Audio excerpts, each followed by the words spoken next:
ईवेरा की खबर आ रही दमोह से, जहां पुलिस ने किया खुलासा।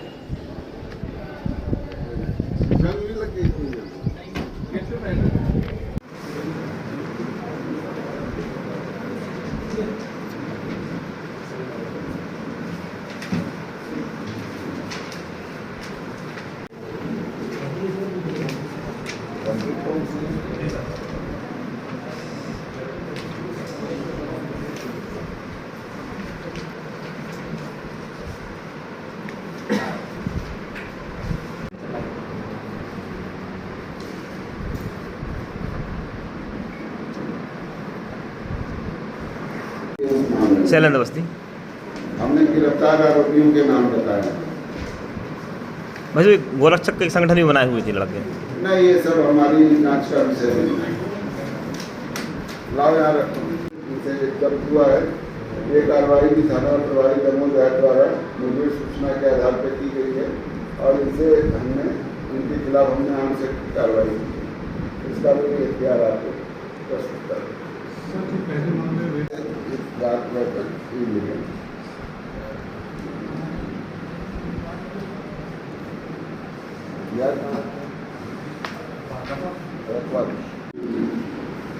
इसमें शैलेंद्र अवस्थी ने बताया था कि उसको जो है मुफ्ती बाबा के पास जो है दो लोगों ने, जिनका नाम विशेष और राघवेंद्र पटेल है, गोली मार दिया है। घटना के बाद जो भी पुलिस कार्रवाई होती है, पुलिस कार्रवाई की गई।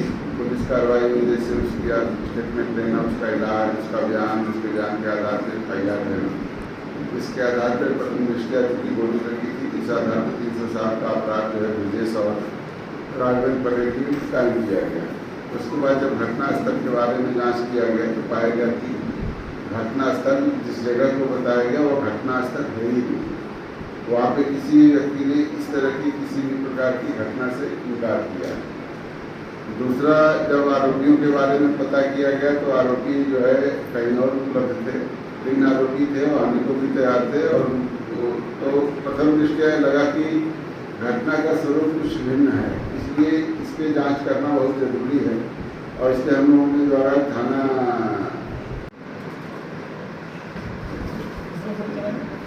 रवि प्रजापति अभी दिखा दूंगा, आपको। इसके अलावा एक और घटना है कि 3 लोगों को अवैध हथियार के साथ गिरफ्तार हुआ है। इनसे भी 12 बोर का एक जिंदा, एक 12 बोर देसी कट्टा कारतूस के साथ, एक 12 बोर का कारतूस अलग से और एक 315 बोर का देसी कट्टा जिंदा कारतूस के साथ जब्त हुआ। ये तीनों चीज़ें 3 आरोपियों से जब्त हुई हैं, जिसमें एक का नाम सरफराज पिता शेर खान है, जो फुटेरा काजी कला मस्जिद के पास थाना पटियागढ़ का रहने वाला है। मुस्तफा खान पिता स्वर्गीय नसीर खान 24 साल का है, सिविल वार्ड क्रमांक 1 का है।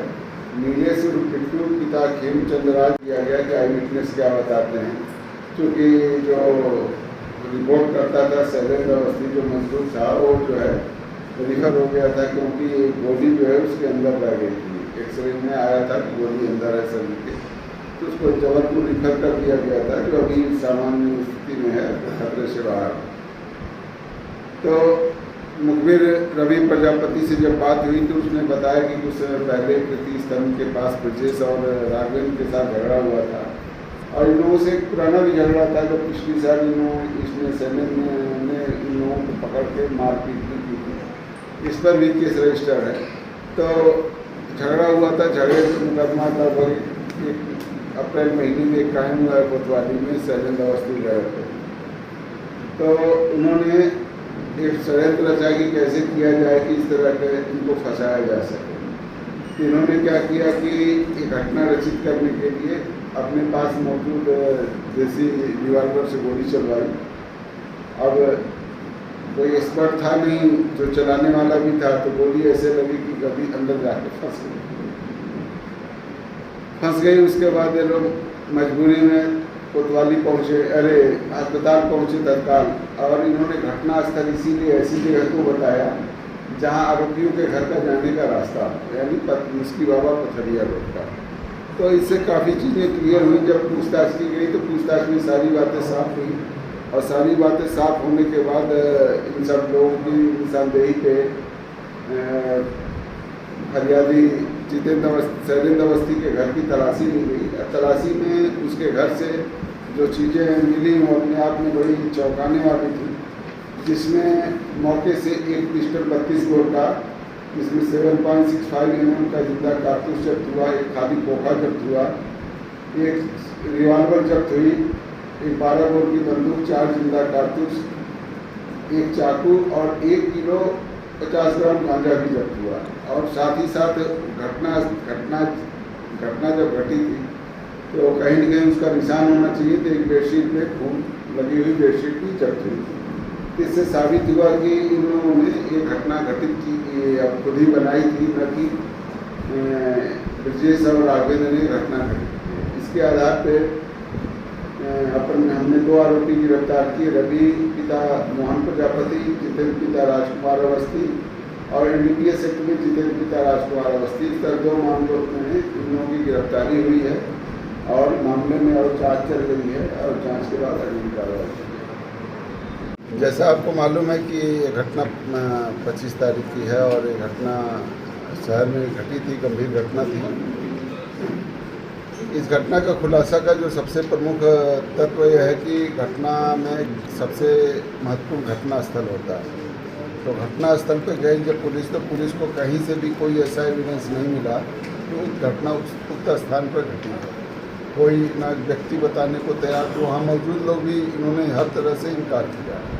तब इसमें ये तय हुआ कि अब इसमें जो भी चक्षुदर्शी साक्षी हैं उनसे बात किया जाए। चूँकि जो व्यक्ति रिपोर्ट करता था शैलेंद्र अवस्थी, जिसको गोली लगी थी, वह व्यक्ति अपने रिफर हो गया था चोटों के कारण, क्योंकि उसके अंदर शरीर के अंदर जो गोली लगी थी फंसी रह गई। इसमें जब जांच की गई तो पाया गया कि इस घटना में टोटल 4 पात्र हैं, रवि प्रजापति, शैलेंद्र अवस्थी और जितेंद्र अवस्थी और निमेश ठाकुर, जिसमें हमने 2 लोगों को गिरफ्तार किया है, रवि और जितेंद्र अवस्थी को गिरफ्तार किया है। तो इनसे बातचीत हुई तो उन्होंने बताया यह जो गोली घटना घटित हुई, ये घटना पूरी क्रिएटेड घटना थी। इसमें जो है रवि के हाथ से गोली चली और उसको ये था कि मामूली चोट लगेगी। 307 का आरोप जो है ऐसे 2 व्यक्तियों के ऊपर दर्ज कराना है जिन्होंने 2 मुकदमे इसके ऊपर कायम करा रखे थे। एक तो शैलेंद्र अवस्थी ने ब्रजेश पटेल नाम के व्यक्ति को गत वर्ष जो है बंद कमरे में रख के मारपीट की थी, जिसका मुकदमा कोतवाली में रजिस्टर है। इसके अलावा उसके विरुद्ध एक और मुकदमा राघवेंद्र और ब्रजेश पटेल ने कायम कराया था, जिसमें उसके साथ शैलेंद्र ने मारपीट की थी। इन दोनों मामलों के कारण इनके अंदर रंजिश का भाव था, इस कारण से घटना घटित की गई उनके द्वारा और एक क्रिएटेड घटना थी। और इसको ये था कि किसी तरीके से इसको फंसा देना, और ये फंसाया गया। इसमें घटना में दोनों व्यक्ति निर्दोष हुए और बाकी इन लोगों के खिलाफ 4 लोगों के खिलाफ अपराध होना पाया गया। इनके घर तलाशी ली गई तो 3 तरह के अग्नेयास्त्र बरामद हुए, जिसमें एक 12 बोर की बंदूक है, एक कट्टा और एक छकड़ी जब्त हुई। कौन सी कार्रवाई की जाएगी? उसके खिलाफ भी वही, इसमें जो धारा हमने चेंज किया है वही कार्रवाई होगी। इसके अलावा और भी देखेंगे कि और क्या उसके खिलाफ हम लीगल एक्शन ले सकते। सर क्या काम करते थे? क्या काम करते थे ये लोग? अब ये लोग जो भी काम करते हैं यही काम करते थे ना। जिस तरह का इनके पास कट्टा है, हथियार है और मारपीट करना, इस तरह के अपराध कृत्य करना, इनका कृत्य था। इनके खिलाफ और कार्रवाई। गांजा भी जब्त हुआ? हाँ, गांजा भी जब्त हुआ। गांजे का मुकदमा जितेंद्र के खिलाफ कायम करके उसके खिलाफ कार्रवाई की जा रही है। 1 किलो से कुछ ज़्यादा गांजा जब्त हुआ है। सर एक पथरिया वाले मामले